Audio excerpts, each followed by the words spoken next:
This podcast is brought to you by the School of Advanced Study, University of London.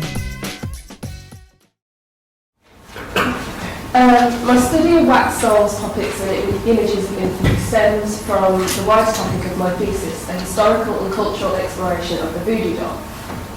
This has incorporated many different aspects, including a comparison of European and African magical practices, colonial history, racial stereotypes and modern popular culture. But if we take the object of the doll, or the human figure or effigy, out of this particular context, we are still left with a somewhat highly charged object. Which has led to the question, is the material form of the doll or the figure itself a key factor in the enduring nature of a magical concept like the voodoo doll in our cultural consciousness? And does it speak to a more universal aspect of human nature that is not culturally constructed but innate in our psyche? While many may be familiar with the image of the doll or human effigy in horror fiction and film, some famous examples there, our history of utilising the man-made human figure to inspire fear, manipulate the world around us, or for cathartic release is extensive. As James George Fraser stated in The Golden Bough, this type of practice has been used by many peoples in many ages to injure or destroy an enemy by injuring or destroying the image of him, in the belief that, just as the image suffers, so does the man, and that when it perishes, he must die. And we've got some examples that he cites from various cultures all over the world. And Freud also makes reference to such practices in his work on the taboo, alluding to the long history as a method to control gods and demons, as well as individual people. The human image, then, has been a pivotal force in many different cultures throughout history. For the purposes of this paper, I'll not be able to explore all of these instances, and my focus will be on the topic at hand, which is Europe between the 17th and 20th centuries. Although for purposes of context, we'll stray out those dates to some degree. What will hopefully become apparent is that the practices utilised at this time not only display some of the more universal concepts of the human effigy, but that there is also the construction of a theological framework that informs and develops the way that these manifest. But firstly, let's consider what practices are actually taking place. The long history of the use of effigies and figurative objects for the purposes of manipulating the world around us dates back to antiquity and probably beyond. The evolving history of the practice can be traced up until the present day, adding weight to assertions like those from George Lyman Kittredge that a belief in witchcraft and magical practices has been inherited in an unbroken line from primeval ancestors.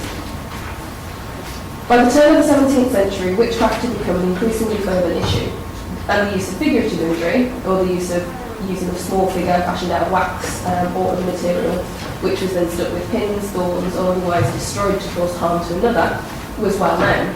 This is sometimes referred to as a poppet. Just prior to this, there are numerous attempts documented on the life of Elizabeth I in this manner, as well as the sudden death of the Earl of Derby in 1594 being attributed to a waxen image pricked in the heart with a hair which was found in his bedroom. The emergence of the printing press and subsequent mass publication of texts such as witch pamphlets, which were rife in the late 16th and 17th century, would have only helped to disseminate the fears surrounding this type of practice. They would either retell the events that had taken place in trials around the country, or direct their readers in the ways of the Christian faith and explain the evils of witchcraft, such as this one here, which is from an extract from a pamphlet in 1608. The practice had already been outlined in the infamous Malleus Maleficarum in 1586, but at the start of the 17th century, this was reiterated by King James, when in his 1603 treatise, Demonology, he wrote that wax and clay images can be used to bring about disease. At a similar time, the Spanish Jesuit scholar Martin del Rio produced his Discussione Magica. While not so well known today, at the time his thesis was seen as an encyclopedia of contemporary demonological theory, and was used as a point of reference for scholars, theologians, lawyers and doctors. Published in 3 volumes between 1599 and 1600, on the makers of images, Del Rio states, they stick pins in them, or melt them in the fire, or break them in pieces, and this makes sure that those people represented by the images waste away or suffer some other kind of death. Such practices became inextricably linked with the prevailing ideas about witchcraft and its connection to the satanic. The efficacy of such objects was dependent upon the compliance of an invoked demon to bring about harm upon another, something which Del Rio described as tacit idolatry. With this in mind, and the ways in which witchcraft was very publicly punished and admonished, it may be surprising that these practices continued in any capacity. It speaks to the enduring nature of the use of the human effigy for retributive purposes on a personal level, whether perceived as real or cathartically imagined, that examples of the practice can still be found after the 18th century, such as the case of Caroline of Brunswick, the Princess of Wales, when in 1814 one of her ladies noted in her diary that the princess made little wax effigies of her husband most nights after dinner, when she was alone, and stuck them with pins before throwing them in the fire in the hope of bringing about his death.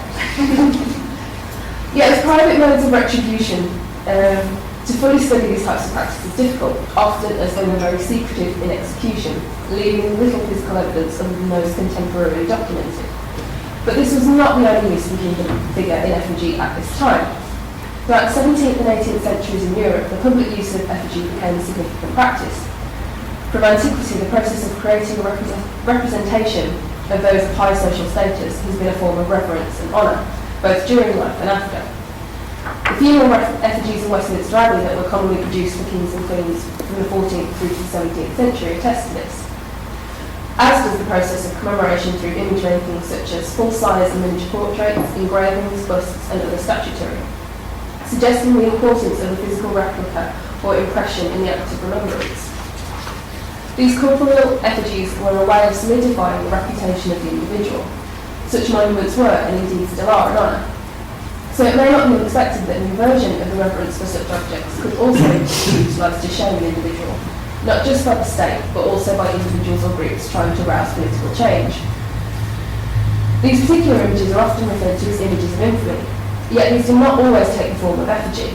Some of the first documented instances of this date back to Italy in the 13th century, where in 1216 the Palmic civic statutes had a clause that decreed anyone who broke the law should have their portrait painted on the Palazzo Comunale, along with their name and charge against them, and it stipulates in large letters. It was a concept that was to become widespread in northern Italy and was mainly used for political or civil crimes such as treachery, rebellion, banditry and financial offences like bankruptcy and embezzlement. Here we have the use of the painted portrait, but the purpose is clearly that of the humiliation of notoriety as a means of social control. Such was the stigma associated with this that some resolved to take more severe forms of punishment so as not to have their names and reputations so publicly derided. And in at least one of these cases, someone opted for hanging instead of having their portrait painted.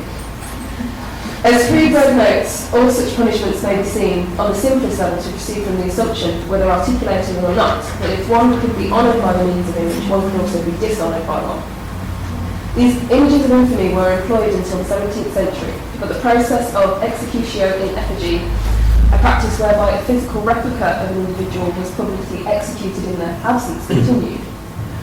Throughout medieval and Renaissance Europe, the execution of a criminal was a common occurrence. If the criminal had already died or committed suicide before the punishment could be meted out, then in some cases the punishment was exacted upon the corpse. As doubts about the use of a corpse for such purposes began to be raised, the use of the effigy took precedence in its place. From the mid-16th century on, many examples of this practice have been recorded in Europe. It became a popular tool of the Inquisition to publicly burn heretics in their absence, as well as for more secular purposes. Even the infamous Marquis de Sade, who was condemned to death for the crime of sodomy in France in 1772, had his sentence carried out publicly upon his effigy as he had already fled the country. The purpose of such practices served many ends. Firstly, it showed that no one could escape the justice of the state, be that the king, church, or otherwise. And given that it was often thought at the time that disorder could be contagious, leaving one offence unpunished could disrupt the fragile social order. Vengeance and retribution were key elements, but it was also a way in which authorities could assert their control through the spectacle of pain, albeit imagined, and punishment. And in a time when illiteracy was still commonplace, the power of the visual image to communicate ideas on a mass scale to a crowd could be seen as potent.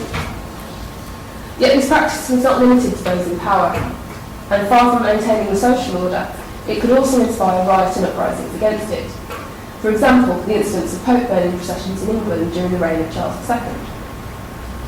As O.W. Foley argues, the popularity of these events, organised mainly by the Whig exclusionists, lies partly in the violent anti-Catholic feeling of the 1670s, and partly in the first Earl of Shaftesbury's genius for political propaganda.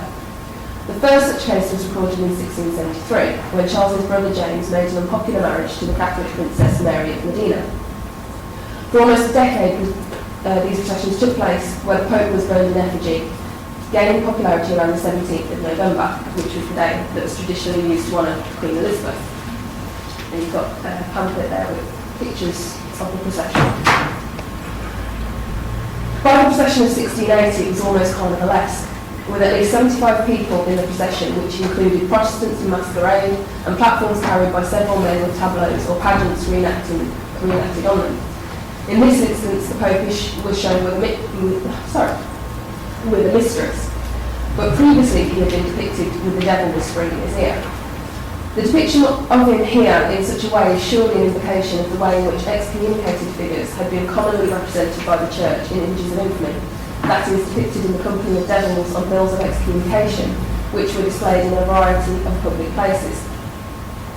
Here we have an example of the ways in which the use of images and public instances of executio in effigy were inverted by the populace to attack those who had previously used it as a method of social control.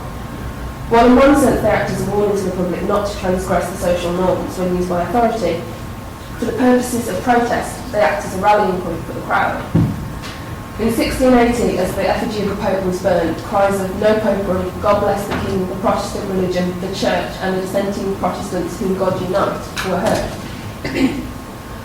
But can we really reduce such rebellious practices to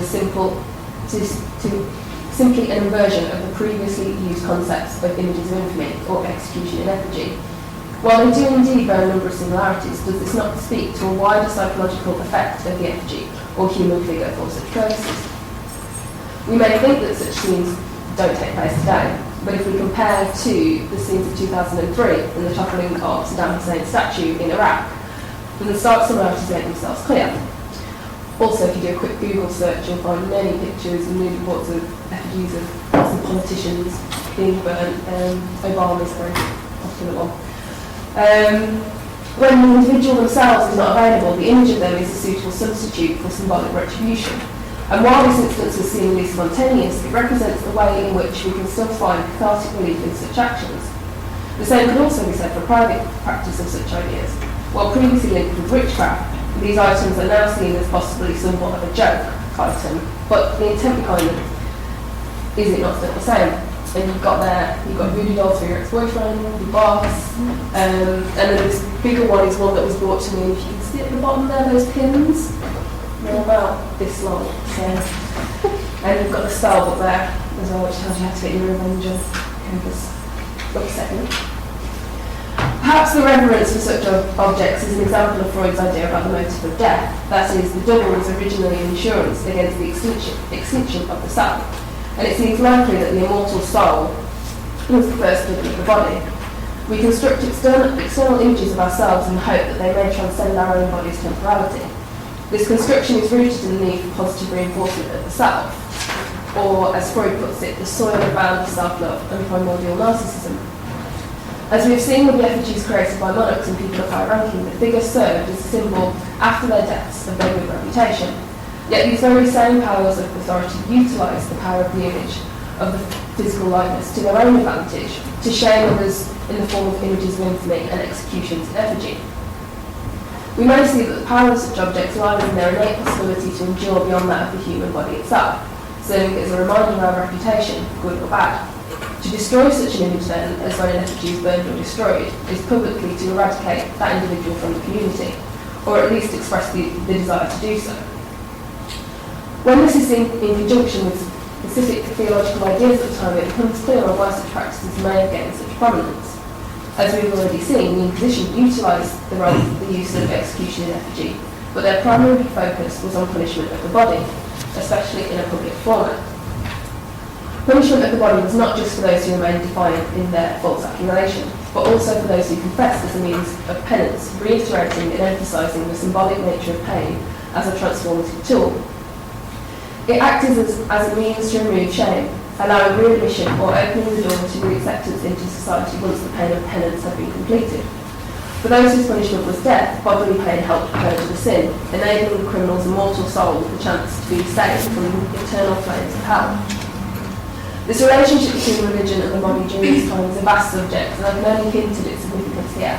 But it seems important to note that the role of the body and bodily pain played in Christianity at this time as a means of purging sin may have been a factor in the rise of public execution in effigy in the place of the actual body, when it was unavailable as a means of symbolically carrying out the act needed to gain salvation for the immortal souls, or as a way to purge the sin from the society. What I would suggest both private and public modes of this practice have in common is the desire to address the wrong committed by the individual in effigy. Whether on a personal or societal level, this person is thought of as having aggrieved those who commit these acts against them. What we see is the state or ruling powers using such imagery to bring about a level of social control. This is both in execution in effigy and through the maligning of the private practice of witchcraft. One acts as an example of what will happen if you transgress the accepted social order. The other is theologically situated as an act that stands in opposition to your commitment to the accepted religious order. Yet these practices are used by those of a lower social status to express their dissatisfaction with those around them. As we have seen in one form or another, they are still in existence today. To seek retribution for a wrong against you, whether real or imagined, on an individual personally, may be seen as taboo, in that to physically harm another is a crime. So perhaps this speaks to a wider implication that as a result of the civilising process, we still inherently need to act out our fantasies of revenge. But very real consequences can arise from the rallying powers of public events. While the Pope burnings of the 17th century England were a mere spectacle, the public deriding of the image of Marie Antoinette and the burning of effigy of some key figures in French society were symbolic acts that later manifested as very real forms of rebellion and revolution. Does the explanation for this offered by Freud adequately explain this phenomenon? Not entirely, but it can be seen as a starting point for a wider discussion about the nature of these objects and what our relationship with them can tell us about ourselves and our place within society and the culture we construct. While it offers an insight into why we find a reverence in these objects and how we may project our own self-image onto the external representations of ourselves, further research is needed to explore the ways in which we project the image of someone else onto an effigy and the implications of this. This is obviously a vast subject, and perhaps this paper may have raised more questions than it's answered. But in terms of my own research interest, it's certainly opened up many doors of inquiry that I hadn't anticipated. However, it is apparent that in Europe at this time, the use of the human effigy, in both private and public instances, by a state-appointed individual, was a common occurrence. And while in many respects these practices evolved from ideologies preceding and during the time, their use also speaks to a wider psychological connection to the power of the human form as a means of imagined cathartic religious expression. Whether these role plays of retribution actually come to fruition or have any real effect on the individual in question is not necessarily relevant, but they evidently do produce an enduring emotive response from those who create and manipulate them.